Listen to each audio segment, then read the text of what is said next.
Hello साथियों, नमस्कार। कैसे हैं आप सब लोगों का विनोद क्लासेज में बहुत बहुत स्वागत है। साथियों, आज हम ज्योग्राफी एनसीईआरटी क्लास 7 के चैप्टर नंबर 2 हमारी पृथ्वी के अंदर का अध्ययन करेंगे।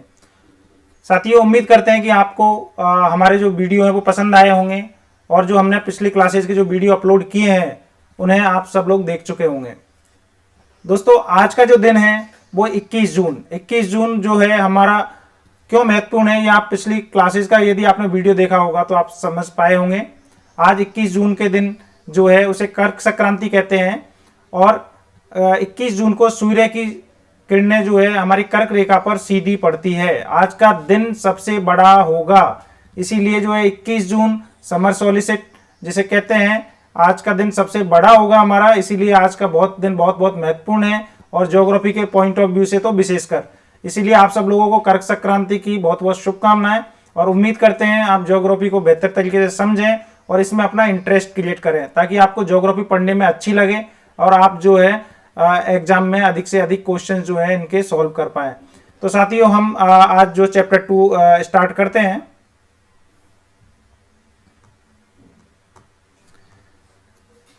साथियों, चैप्टर 2 स्टार्ट करने से पहले हम एक बार समराइज में देख लेते हैं कि हम इस चैप्टर 2 के अंदर किन किन चीज़ों का अध्ययन करेंगे।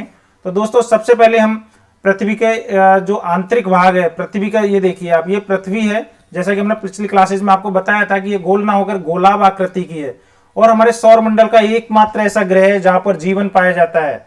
तो आप समझ सकते हैं कि बहुत ही विशेष ग्रह है ये सौर मंडल का। और जो पृथ्वी है इसकी सतह पर विभिन्न प्रकार की स्थलाकृतियां पाई जाती है, महाद्वीप, महासागर, पर्वत, पठार, मैदान आदि। तो ये तो हमें बाहर से दिख जाती हैं। बाहर से पृथ्वी हमें, हमारा ग्रह जो है वो नीला ग्रह दिखाई देता है क्योंकि इसके अधिकतर भाग में पानी है। लेकिन कभी बार आपने सोचा कि पृथ्वी अंदर से किस प्रकार की बनी होगी? तो साथियों, पृथ्वी जो अंदर है वो किस प्रकार से बनी हुई है, इसकी संरचनाएं कैसी हैं, इसको जानने के लिए ही हमें पृथ्वी के आंतरिक भागों का अध्ययन करना पड़ता है। लेकिन आपको पता है कि पृथ्वी की सतह से जब अंदर जाते हैं तो तापमान में वृद्धि होती है और ये संभव नहीं है कि पृथ्वी की ज्यादा गहराई के अंदर जा सके क्योंकि तापमान बहुत ज्यादा बढ़ने के कारण जो है अंदर जाना संभव नहीं है। आपको बताऊं कि आर्कटिक महासागर के अंदर जो कोला नामक क्षेत्र है वहां पर वैज्ञानिकों ने प्रयास किए और वो मात्र 12 से 13 किलोमीटर की गहराई तक ही जा पाए हैं। तो आप सोच सकते हैं पृथ्वी जिसकी त्रिज्या 6371 किलोमीटर है, वहां तक जाने में क्या संभव है? जब 12 किलोमीटर तक ही आपके वर्तमान में जो है साइंटिस्ट आपके नीचे पहुंच पाए हैं कोशिश जो करके, तो 6371 किलोमीटर तो साथियों ये संभव नहीं है। टेम्परेचर इतना ज्यादा होता है कि जैसे जैसे आप गहराई पर जाएंगे सब चीज आपकी पिघल जाती है। तो दोस्तों, जो हम पृथ्वी के जो आंतरिक भाग है हम इसका अध्ययन करेंगे, जिसमें परपटी, जिसे क्रस्ट भी कहते हैं, क्रस्ट, फिर उसके बाद का भाग जो है वो अपना मेंटल है और बाद वाला भाग हमारा जो कोर है। इसके अतिरिक्त जो क्रस्ट है, क्रस्ट को जो है महाद्वीपीय परपटी एवं महासागरीय परपटी अर्थात कॉन्टिनेंटल क्रस्ट और ओशिनिक क्रस्ट में डिवाइड किया गया। इसके बारे में हम आगे के जब हम पढ़ेंगे तो हम देखते हैं। नेक्स्ट जो है हम चट्टानों के बारे में इसमें जानेंगे। चट्टानें जो हमारी भूपरपटी है उस पर जो इस तलखंड का जो ठोस भाग है उसे चट्टान कहते हैं, रॉक कहते हैं।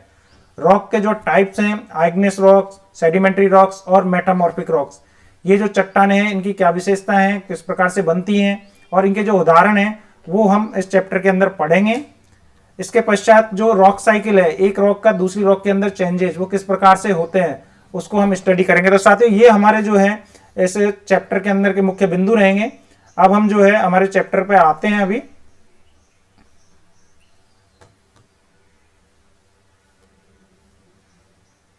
साथियों, आप निरंतर वीडियोज को देखिए, आप जो है आपके कंसेप्ट्स को क्लियर करिए। आप यकीन मानिए, अगर आपका जो इंटरेस्ट क्रिएट हो गया ज्योग्राफी के अंदर तो आपको कभी भी इनको पढ़ने में डर नहीं लगेगा। हो सकता है कि इसकी कुछ टर्म्स है ज्योग्राफी की, वो टर्मों को समझ में ना आने के कारण आप लोगों को जो है बड़ी बोरिंग ये सब्जेक्ट लगती हो। अदरवाइज साथी, जो हमारे चारों तरफ है, जहां हम रह रहे हैं उसके बारे में हमें पता होना चाहिए और यही ज्योग्राफी है। इसमें कठिन क्या है? हम लोग जहां रहते हैं हम पर्वत, पहाड़, पठार, मैदान सब चीजें देखते हैं, नदी, झील, झरने सब चीजें हम देख रहे हैं। तो इसमें यदि हमारा इंटरेस्ट रहेगा तो हम इसको जो है बेहतर तरीके से समझेंगे। तो शुरुआत करते हैं हम। साथियों, देखिए अर्थ के बारे में जैसे कि हमने आपको बताया कि पृथ्वी, अर्थ का जो ऊपरी भाग है उसे क्रस्ट कहते हैं। अर्थ का जो ये हमारा ऊपरी भाग है उसे क्रस्ट या हिंदी में परपटी कहते हैं। फिर उसके बाद में नेक्स्ट भाग को मेंटल और लास्ट जो भाग है उसको कोर कहते हैं। साथ ही आपको हम यहाँ समझा है।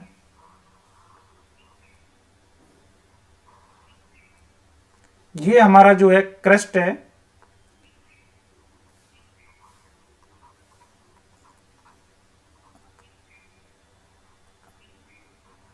ये हमारा जो 2900 किलोमीटर गहराई का, ये हमारा मेंटल है और ये हमारा कोर है।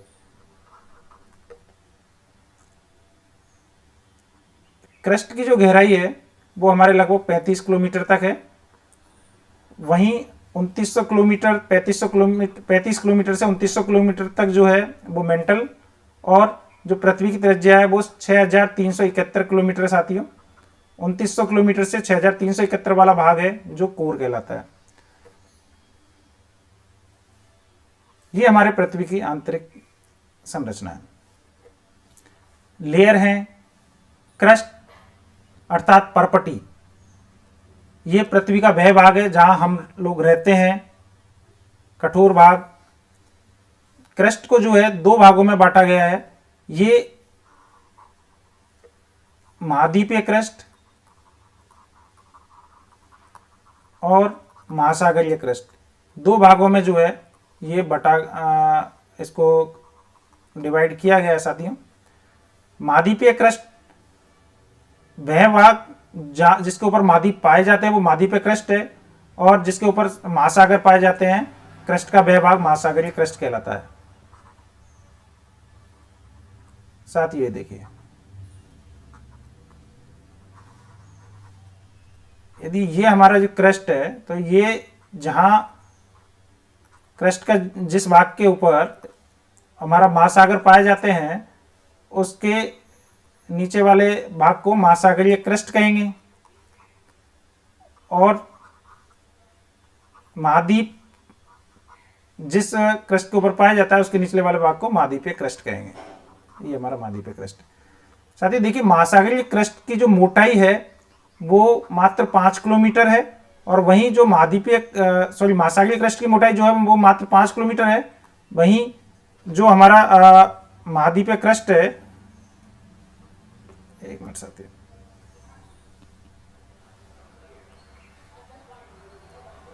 वहीं जो हमारा महाद्वीपीय क्रस्ट है इसकी मोटाई जो है हमारे लगभग 35 किलोमीटर है। कुछ प्रॉब्लम आ रही है इसमें।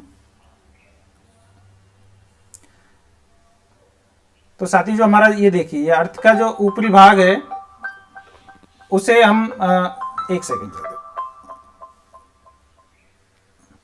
जो अर्थ का जो हमारा ऊपरी भाग है परपटी, जिसे हम क्रस्ट भी कहते हैं, इसे हमने बताया, इसे हम महाद्वीपीय क्रस्ट अर्थात कॉन्टिनेंटल क्रस्ट और ओशियनिक क्रस्ट के रूप में हमने डिवाइड कर रखा है। और जो महाद्वीपीय क्रस्ट है इसकी जो मोटाई है वो लगभग 35 किलोमीटर है, और जो महासागरीय क्रस्ट है इसकी मोटाई आपकी 5 किलोमीटर है। ये देखिए, ये आपकी परपटी अर्थात क्रस्ट किसे कहते हैं? पृथ्वी की सतह की सबसे ऊपरी परत को क्रस्ट कहते हैं, जो हमने बताया। साथ ही जैसे बताया हमने, क्रस्ट, मेंटल, कोर, इन 3 लेयर्स में डिवाइड किया गया है। तो इसमें जो हमारा क्रस्ट है वो सबसे पतली परत होती है हमारी, और साथ ही महाद्वीप कॉन्टिनेंटल जो मासेज है उसमें 35 किलोमीटर, और जो हमारी ओशियनिक जो मासेज है उसके नीचे 5 किलोमीटर जो है इस क्रस्ट की मोटाई होती है। तो आप देख सकते हैं महाद्वीप क्रस्ट की मोटाई जो है 35 किलोमीटर है, वहीं महासागरीय क्रस्ट की मोटाई मात्र 5 किलोमीटर है। इसके अतिरिक्त आप ये देखिए साथियों, जो महाद्वीपीय जो क्रस्ट है ये आपका बना होता है सियाल का। महाद्वीपीय क्रस्ट किसका बना है? इसको कहते हैं सियाल भी कहते हैं इसे, क्योंकि इसमें जो पाए जाने वाले प्रमुख खनिज तत्व हैं वो सिलिका और एल्यूमिनियम है। वहीं जो महासागरीय क्रस्ट है इसको सिमा कहते हैं, क्योंकि इसमें जो खनिज तत्व हैं वो सिलिका और मैग्नीशियम की प्रधानता होती है। इस कारण से महासागरीय क्रस्ट जो है उसको सिमा भी कहा जाता है। और सियाल सिमा की तरह जो आपका एक कोर है इसको निफे कहते हैं साथियों, क्योंकि निकिल और फेरस का बना होता है, इसलिए इसे जो है निफे भी कहते हैं। ये देखिए दोस्तों, ये महाद्वीपीय पर्वतीय एवं महासागरीय पर्वतीय क्रस्ट है। आप देख पा रहे होंगे ये जो है आपका, ये आपका ओशियनिक क्रस्ट है जिसकी मोटाई आप देखें 5 किलोमीटर है। इस ओशियनिक क्रस्ट के ऊपर जो है आपका ओशियन पाया जाता है, आपका जो महासागर है वो आपके इस ओशियनिक क्रस्ट के ऊपर पाए जा रहे हैं। और इसके ये देखिए ओशियनिक क्रस्ट की मोटाई कितनी है, 5 किलोमीटर की ओशियनिक क्रस्ट की मोटाई है। और ये ओशियनिक क्रस्ट जो है इसे सीमा भी कहते हैं, क्योंकि ये जो सिलिका एवं मैग्नीशियम खनिज तत्वों से मुख्यतः बना हुआ है। वहीं आप देखिए साथियों, ये जो है आपका, ये आपका कॉन्टिनेंटल क्रस्ट है जिसकी मोटाई लगभग 35 किलोमीटर है। और इसे सियाल भी कहते हैं क्योंकि ये मुख्यतः सिलिका और एल्यूमिनियम खनिज तत्वों से मिलकर बना हुआ है, इसीलिए इसे सियाल। और महासागरीय क्रस्ट है उसको सीमा कहते हैं। ठीक है साथियों, हम अब आगे चलते हैं। जिस प्रकार से महाद्वीपीय क्रस्ट को सियाल, महासागरीय क्रस्ट को सीमा, उसी प्रकार से जो कोर है, जो अर्थ का हमारा कोर है, उसको निफे कहते हैं, क्योंकि वहाँ निकिल और फेरस तत्व की प्रधानता के कारण ही जो है उसे निफे कहते हैं, क्योंकि वहाँ मुख्यतः निकिल एवं फेरस तत्व की प्रधानता होती है। ये देखिए, ये आपका निफे है।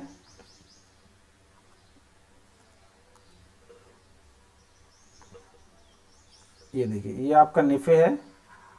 निकिल और फेरस, इन खनिज तत्वों की प्रधानता के कारण जो कोर है उसे निफे भी कहा जाता है।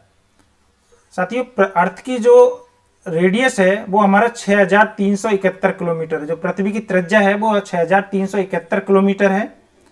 और जो पृथ्वी के आयतन का जो मैक्सिमम जो भाग है वो हमारा मेंटल में पाया जाता है। 84% जो अर्थ का वॉल्यूम है वो मेंटल है, इसे हमें पता हो। साथियों, अब हम शैल एवं खनिज के बारे में आते हैं, रॉक एवं मिनरल्स। साथियों, रॉक है चट्टान, जिसे चट्टान भी कहते हैं। ये चट्टान क्या होती है, रॉक क्या है? आप लोगों को पता है कि पृथ्वी का जो ऊपरी भाग है वो ठोस पदार्थ जिनसे बना होता है वो चट्टान कहलाते हैं। इन चट्टानों में जो है, ये चट्टान जो है अपने खनिज से मिलकर बने होते हैं। माइंस, जो मिनरल्स होते हैं हमारे, उनसे मिलकर चट्टानें बनती हैं। तो आप समझ सकते हैं एक चट्टान में विभिन्न प्रकार के खनिज पाए जा सकते हैं और पाए जाते हैं। तो इन चट्टानों को जो इनकी उत्पत्ति के आधार पर 3 प्रकार में बांटा जाता है। जो चट्टानें हैं आपकी, उन्हें 3 प्रकार में बांटा जाता है। आग्नेय रॉक, जिन्हें इग्नियस शेल कहते हैं, अपसादी रॉक जिन्हें सेडिमेंट्री रॉक भी कहते हैं, और कायांतरी चट्टान जिन्हें मेटामॉर्फिक रॉक भी कहते हैं। इन तीनों शब्दों की जो उत्पत्ति है वो आप इस बॉक्स में देख सकते हैं कि जो आग्नेय चट्टान है उनमें जो इग्नियस शब्द है, इग्नियस शब्द की उत्पत्ति लैटिन शब्द के इग्निस से होती है, जिसका अर्थ है आग, क्योंकि इसमें जो है मैग्मा पाया जाता है। मैग्मा का जो टेम्परेचर बहुत ज़्यादा होता है, इसीलिए इग्नियस, अग्नि। और वहीं सेडिमेंट्री जो रॉक है उसको सेडिमेंटम से लिया गया है, जिसका अर्थ है स्थिर अर्थात सेटल होना। वहीं मेटामॉर्फिक जो रॉक है उसको मेटामॉर्फ से लिया गया है, जिसका अर्थ है रूप में परिवर्तन होना। अब हम इन चट्टानों के बारे में अध्ययन करते हैं दोस्तों। आग्नेय चट्टान। दोस्तों, जैसे कि नाम से स्पष्ट है कि आग्नेय चट्टान अर्थात आग अर्थात मैग्मा। इन चट्टानों की उत्पत्ति अर्थ के नीचे जो मैग्मा होता है उस मैग्मा से होती है। अब पहले तो आप लोगों के माइंड में ये आ रहा होगा कि मैग्मा क्या होता है। तो दोस्तों, जैसे कि हमने अभी आपको बताया था कि जो अर्थ है, अर्थ के जो लेयर्स हैं उनको 3 भागों में बांटा गया है मुख्यतः। एक आपका क्रस्ट होता है, ये आपका मेंटल होता है, और एक आपका कोर होता है। तो दोस्तों, ये जो क्रस्ट की है वो गहराई हमने बोला आपको 0 से 35 किलोमीटर के लगभग तक है। मेंटल जो है वो आपका 2900 किलोमीटर तक है, 35 से 2900 किलोमीटर तक। और वहीं जो है आपकी अर्थ की रेडियस 6371 किलोमीटर है। अतः 2900 किलोमीटर से लेकर 6371 किलोमीटर तक की गहराई पे जो है कोर पाया जाता है। तो साथ ही जो मैग्मा है आपका, ये देखिए जो मेंटल में जो ये गर्म गलित जो पदार्थ पाया जाता है साथियों, ये इसे ही मैग्मा कहते हैं। यहाँ जो हॉट मेल्टेड रॉक पाई जाती हैं उसे मैग्मा कहते हैं। हिंदी में इसके लिए शब्द है गर्म गलित पदार्थ। मेंटल के अंदर जो गर्म गलित पदार्थ जो पाए जाते हैं, अर्थात हॉट मेल्टेड रॉक जो है, उसे मैग्मा कहा जाता है। तो साथियों, जो हमारी मैग्मा है, जो हमारे मेंटल के अंदर पाई जाती है, इसके बारे में और हम विस्तार से हम आगे की क्लासेस में अध्ययन करेंगे। अभी हम जो हमारी इस क्लास के अंदर जो दिया हुआ है, हम उसको समझें कि हमारा जो मैग्मा है, इसमें एक शब्द और समझिए साथियों, लावा। लावा और मैग्मा में क्या अंतर है? जैसे कि हमने आपको बताया कि मेंटल के अंदर जो हॉट मेल्टेड रॉक्स है, जो गर्म गलित चट्टाने हैं, गर्म गलित पदार्थ जो है, उसे मैग्मा कहते हैं। जब पृथ्वी के अंदर है तो उसे मैग्मा कहेंगे, लेकिन जब ये मैग्मा आपका ज्वालामुखी के द्वारा, ज्वालामुखी क्रिया द्वारा जो ज्वालामुखी होती है, उसके द्वारा जब ये पृथ्वी की सतह से जब ये बाहर आता है, जब ये आपका बाहर आएगा, तो इसे जो है वो लावा कहा जाता है। तो पृथ्वी के बाहर जब ये मैग्मा आकर जब जमा होता है तो उसे लावा की संज्ञा दी जाती है। और इसी लावा के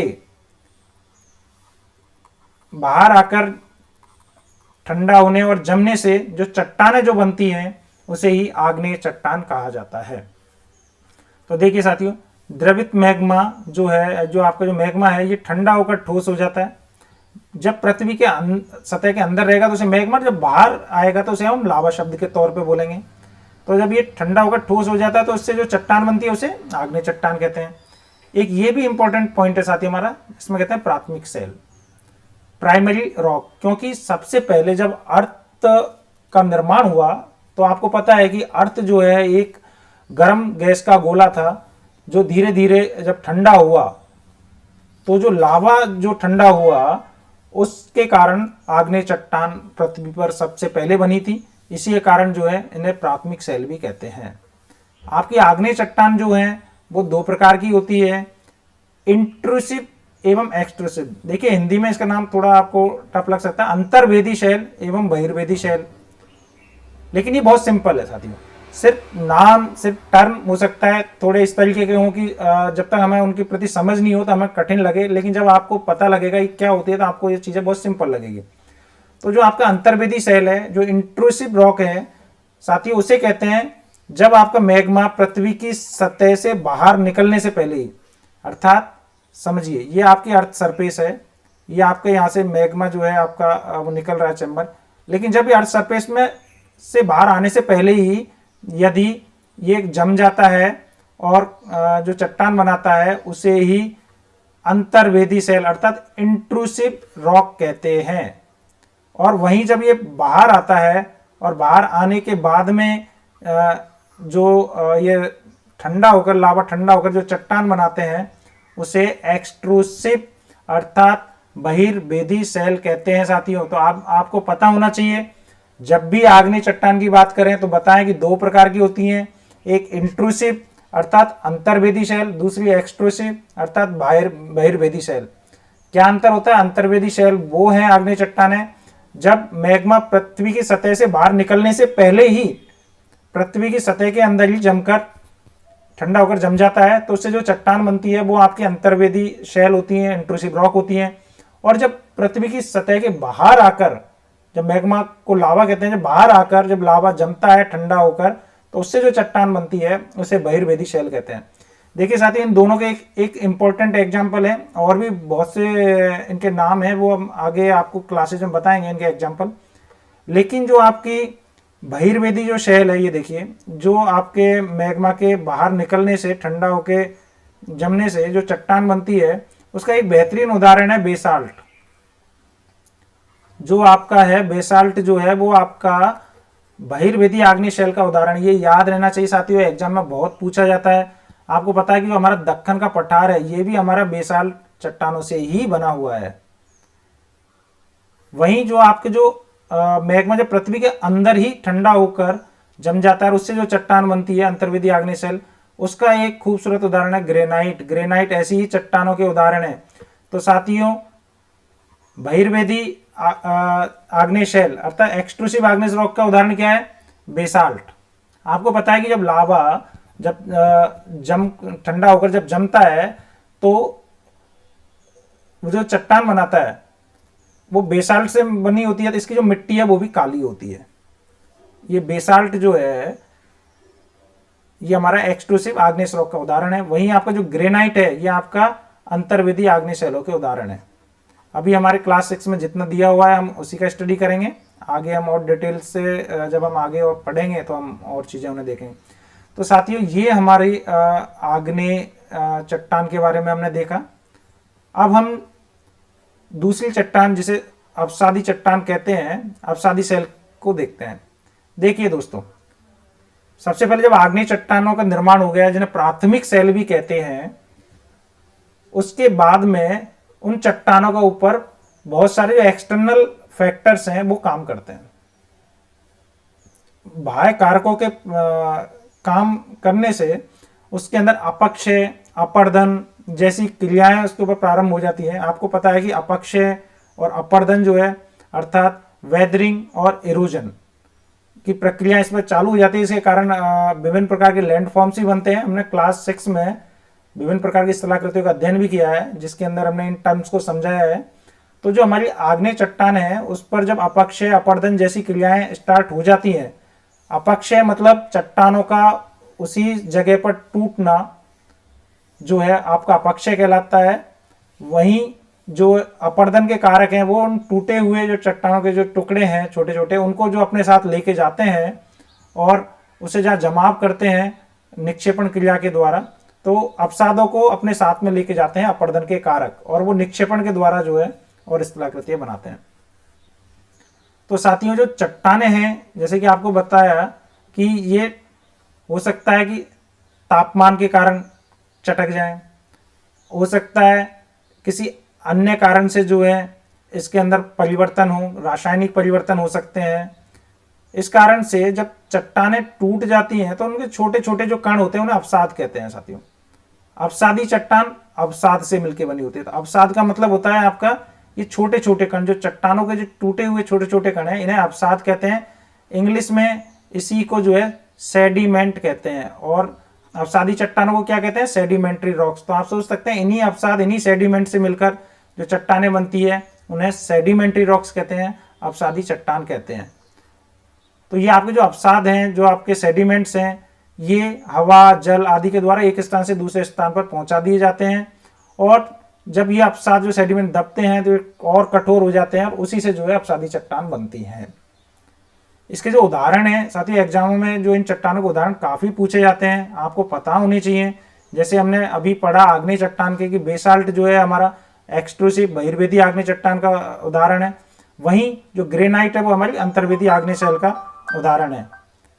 इसके अतिरिक्त साथियों जो हम अवसादी सेडिमेंट्री रॉक्स के बारे में पढ़े थे, इसके जो एग्जाम्पल हैं बलुआ पत्थर जिन्हें सैंडस्टोन कहते हैं, सैंडस्टोन, लाइमस्टोन अर्थात चूना पत्थर, जो आपका कोयला है, जो आपका चौक है, ये सब आपके अवसादी शैलों के उदाहरण हैं। हम और आगे की क्लासेज में इसके बारे में और भी ज़्यादा डिटेल से पढ़ेंगे। इसके साथ साथ देखिए साथियों एक ये भी है, एक इंपॉर्टेंट चीज़ है जिसमें लिखा हुआ जीवाश्म पाए जाते हैं, अर्थात अवसादी चट्टानों में आपके जीवाश्म पाए जाते हैं। दोस्तों जब हमने आग्नेय चट्टान पढ़ी थी तो मैं आपको ये भी बताऊं कि आग्नेय चट्टानों में जो है किसी भी प्रकार के कोई जीवाश्म नहीं पाए जाते हैं, कोई फॉसिल्स नहीं पाए जाते हैं। जीवाश्म क्या होते हैं? तो आप ये देखिए साथियों, जीवाश्म जो है आपके जो चट्टानों की परतों में जो पेड़ पौधे या कोई जीव जंतु जो हैं उनके जो अवशेष होते हैं उन्हीं को ही जीवाश्म कहा जाता है। तो आग्नेय चट्टान जो है उसमें कोई भी किसी भी प्रकार का जीवाश्म नहीं पाया जाता है। क्यों? क्योंकि पहली बात तो यह है कि इनकी जो उत्पत्ति हुई थी वो पृथ्वी के स्टार्टिंग में हुई थी, उस टाइम कोई जीव ही नहीं था। सेकंड चीज ये यदि उसके बाद में हुई होगी तो उसका आपको पता ही लावा जो है उसका टेम्परेचर इतना ज्यादा होता है कि वो सबको समाप्त कर देता है। तो आग्नेय चट्टानों में किसी भी प्रकार का कोई जीवाश्म नहीं पाया जाता है और ना ही इसमें किसी भी प्रकार की कोई परत पाई जाती है। तो साथियों याद रहे, आग्नेय चट्टान में किसी भी प्रकार का कोई जीवाश्म नहीं पाया जाएगा, किसी भी प्रकार की कोई परत नहीं पाई जाएगी। वहीं यदि हम अवसादी चट्टानों की बात करें तो अवसादी चट्टानों में जो है जीवाश्म पाया जाता है। इसके अतिरिक्त जो है अवसादी चट्टानों में परतें भी पाई जाती है, जिसके कारण इसे परतदार चट्टान भी कहते हैं। इसके बाद में हम आगे आते हैं साथियों, जब हमारी जो कायांतरित चट्टान है, ये हमारी जो आग्नेय एवं अवसादी जो चट्टान है, ये उच्च ताप एवं दाब के कारण, उच्च ताप हाई टेम्परेचर एवं हाई प्रेशर के कारण जो है आग्नेय एवं अवसादी चट्टान हमारी कायांतरित चट्टानों में परिवर्तित होती है। तो इसके जो एग्जाम्पल है साथियों, ये आपको पता हो कि जो हमारी चिकनी मिट्टी है वो हमारी स्लेट में, चूना पत्थर जो है हमारे संगमरमर में परिवर्तित होते हैं। ये हमारे जो एग्जाम्पल्स हैं हमारी विभिन्न एग्जामों में पूछे जाते हैं कि कौन कौन सी जो चट्टान है ये कौन कौन से रूप में परिवर्तित हो रही है कायांतरित चट्टानों में, तो ये हमें पता होना चाहिए। साथियों कुछ एग्जाम्पल्स हम आपको बता दें, इस क्लास में नहीं है, इसमें नहीं दिखाया गया। तो जो अपसादी चट्टान, जैसे कि हमारा जो बलुआ पत्थर है जिसे हम सैंडस्टोन भी बोलते हैं, तो जो बलुआ पत्थर है हमारा, जो सैंडस्टोन जो है, ये जब रूपांतरित होता है हमारा बलुआ पत्थर, ये हमारा क्वार्टजाइट बनाता है। आपको पता है क्वार्टजाइट बनाता है। सैंडस्टोन जो है ये हमारी कैसी चट्टान है साथियों? अवसादी। ये जो है रूपांतरित चट्टानों में परिवर्तित हो रहा है। सैंडस्टोन जो है हमारा क्वार्टजाइट बना रहा है। वही हमारा जो चूना का पत्थर है जिसे लाइमस्टोन कहते हैं, चूना पत्थर जो है जिसे लाइमस्टोन कहते हैं, इस पर जब ताप, हाई टेम्परेचर और हाई प्रेशर के कारण जो है ये हमारे संगमरमर में परिवर्तित हो जाता है, मार्बल्स में। तो लाइमस्टोन जो है हमारा संगमरमर बनाता है, ये हमें पता होना चाहिए। वही साथ ही हमारा जो कोयला है वो भी हमारी अपसादी चट्टान है, और कोयला पे जब हाई टेम्परेचर एवं प्रेशर के कारण ये जो है ग्रेफाइट में आपका परिवर्तित हो जाता है। तो ये जो है पता होने चाहिए साथियों। ये हमारे अपसादी चट्टानें जो रूपांतरित होकर परिवर्तित हो रही थी उसके बारे में बताया। इसके अतिरिक्त जो आग्नेय चट्टानें हैं साथियों, आग्नेय चट्टानें भी जो है वो परिवर्तित होकर दूसरे रूप में जाती हैं। जैसे कि हम आग्नेय चट्टानों के बारे में बात करें तो जो हमारी ग्रेनाइट जो हमने पढ़ा था, जो हमारी ग्रेनाइट आग्नेय चट्टान है, जब इसमें हाई टेम्परेचर और प्रेशर के कारण ये जो है साथियों नीस में परिवर्तित होती है। जब टेम्परेचर बहुत ज़्यादा हो जाता है, प्रेशर बहुत ज़्यादा, इनके कारण से जो है ग्रेनाइट, जो हमारी कैसी चट्टान का उदाहरण है? आग्नेय चट्टान का उदाहरण है, ये हमारी नीस चट्टान में परिवर्तित हो जाती है। तो ये हमें पता हो साथियों। इसके बाद में हम जो है नेक्स्ट उस पर आते हैं। अच्छा साथी, मैं यहाँ लिख देता हूँ, ग्रेनाइट जो थी हमारी किस में परिवर्तित होती है? नीस में। हो सकता है कि उधर आपको क्लियर नहीं दिखा हो हमारे उसके कारण, ग्रेनाइट अपनी। साथियों अब हम नेक्स्ट उस पर आते हैं। आप जो है अपने बुक्स का अध्ययन करिए, धीरे धीरे चीज़ों को पढ़िए और स्टेप बाय स्टेप पढ़िए। आप यकीन मानिए आपको जो है बहुत अच्छी समझ हो जाएगी, और आप जो है क्वेश्चन जो भी आते हैं एग्जामों में, आप उसको जो है बहुत अच्छी तरीके से सॉल्व कर पाएंगे। तो साथियों चट्टानों का उपयोग आपको पता है कि चट्टानों के उपयोग जो है विभिन्न प्रकार किया जाता है यदि की बिल्डिंग बनाने में। जो लाल किला जो है वो आपका लाल बलुआ पत्थर इससे बना हुआ है, देखिए। वहीं जो ताजमहल है आपका ये सफ़ेद संगमरमर से बना हुआ है। ये देखिए ये सैंडस्टोन से बना है, ये आपका जो है ताजमहल सफ़ेद संगमरमर से बना हुआ है। और संगमरमर जो है आपका लाइमस्टोन से ही चेंज होके बनता है, दोस्तों याद हो।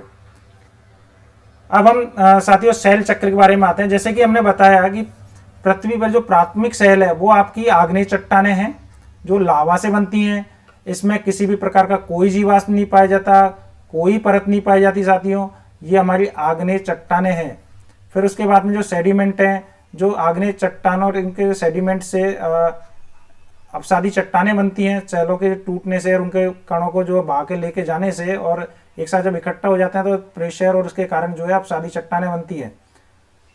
तो इसी प्रकार से ये एक शैल चक्र है जिसमें आप देख सकते हैं कि एक चट्टान दूसरे चट्टान में परिवर्तित हो रही है। आग्नेय चट्टान जो है वो ही परिवर्तित होके जो उसके सेडिमेंट्स होते हैं, जो छोटे छोटे कण होते हैं चट्टानों के, उनके ऊपर जो प्रेशर, ताप दाब जैसी स्थिति से फिर बाद में हमारी जो अपसादी चट्टानें बनती हैं। तो अपसादी चट्टानें हमारी आग्नेय से बन रही है। वहीं अपसादी चट्टानें जो हैं वो भी टेम्परेचर प्रेशर के कारण जो है हमारी जो है कायांतरित चट्टानों में परिवर्तित हो जाती है। इनके उदाहरण अभी आपको हमने बताए थे। तो जो कायांतरित चट्टानों में बदल जाती है, फिर कायांतरित चट्टानें जो है वो भी जब कभी मैग्मा के टच में आती हैं तो उसके बाद में वो आग्नेय शैल के रूप में परिवर्तित हो जाती है। तो इस प्रकार की साइकिल है साथियों, ये हमारा कंटिन्यूस चलता रहता है, इसे शैल चक्र कहते हैं। तो आप देख सकते हैं कि ये जो आपकी मेटाफॉर्मिक रॉक है ये भी पुनः अधिक ताप एवं दाब के कारण पुनः दूसरी कायांतरित शैल में भी परिवर्तित हो जाती है। तो इसी के साथ जो है हमारा आज का चैप्टर लगभग समाप्त होता है। जैसे ही खनिज जो है हमने आपको बताया कि जो हमारी चट्टान है विभिन्न खनिजों से ही बनी होती है। तो साथियों हमारे जो है जैसे कोयला, प्राकृतिक गैस, पेट्रोलियम, इनका काफ़ी उपयोग रहता है, हमने आपको इनके बारे में बताया। तो उम्मीद करते हैं आपको चैप्टर समझ में आया होगा और आप इन सवालों का देख सकते हैं और आप इन सबको सॉल्व कर पाएंगे इस लेसन के बाद में। पृथ्वी की 3 परतें, हमने आपको पृथ्वी की तीनों परतों के बारे में बताया गया था, क्रस्ट, मेंटल और कोर, बिल्कुल सही। इसके बाद में हम आते हैं शैल क्या है, चट्टान। तो हमने आपको बताया था कि जो भी स्थल पर जो ठोस भाग जो पाया जाता है, जो भी खनिजों के जो प्राकृतिक खंड पाया जाता है उसे चट्टान कहते हैं। तीनों प्रकार की चट्टानों के नाम, बिल्कुल सही, आग्नेय, अपसादी और कायांतरित चट्टानें। बहिर्वेदी एवं अंतर्वेदी शैलों का निर्माण कैसे होता है, एक्सट्रूसिव आग्नेयस रॉक और इंट्रूसिव आग्नेयस रॉक, ये आपको बताया था। जब मैग्मा जो है लावा के तौर पर बाहर आता है तो वो जब ठंडा होकर जब जमता है तो उससे बहिर्वेदी, और वहीं जब अंदर ही जम जाता है, पृथ्वी सतह से बाहर निकल ही नहीं पाता है अलग, तो उससे अंतर्वेदी सेल इंट्रूसिव आग्नेयस रॉक्स का निर्माण होता है। ये आपके रॉक साइकिल हैं, एक चट्टान दूसरे चट्टानों में परिवर्तित होती है। सेलों के क्या उपयोग हैं आपने देख ही लिया है कि इससे हमारी बिल्डिंग सरिये बनती है, काफ़ी प्रकार के उपयोग है, खनिज पाए जाते हैं। कायांतरित सेल क्या है, मेटामॉर्फिक रॉक्स, इसके बारे में बता ही दिया आपको कि एक रूप से दूसरे में परिवर्तित हो जाती है। द्रवित मैग्मा से बने शेल क्या है, तो आपको बताया कि मैग्मा से कौन सी बनी है, आग्नेय। पृथ्वी की सबसे भीतरी परत कौन सी है, क्रस्ट, मेंटल, कोर। कोर हमारी जो है सबसे जो अंदर की जो परत है उसे कोर कहते हैं। सोना, पेट्रोलियम एवं कोयला किसके उदाहरण है, खनिज के, जीवाश्म, शैल, बताइए किसके उदाहरण है। सोना, पेट्रोलियम एवं कोयला हमारा जो है वो हमारे जो खनिज हैं। शैल जिसमें जीवाश्म होते हैं, अपसादी सेल। पृथ्वी की सबसे पतली परत कौन सी होती है, जो क्रस्ट है, ये हमारी पृथ्वी की सबसे पतली परत है। इसके अतिरिक्त आप ये सब चीज़ों को देख पाएंगे साथियों। इसी के साथ हमारा ये चैप्टर जो है आज का समाप्त होता है। उम्मीद करते हैं कि आप सब लोगों के जो है चैप्टर पूरी तरीके से समझ में आया होगा और आप लोग जो है अपनी स्टडी को निरंतर बनाए रखें हैं। साथ ही अभी हमारा ये चैप्टर 2 कंप्लीट हो गया, हम जल्दी आपके लिए और भी आपके वीडियोस लेके आएंगे।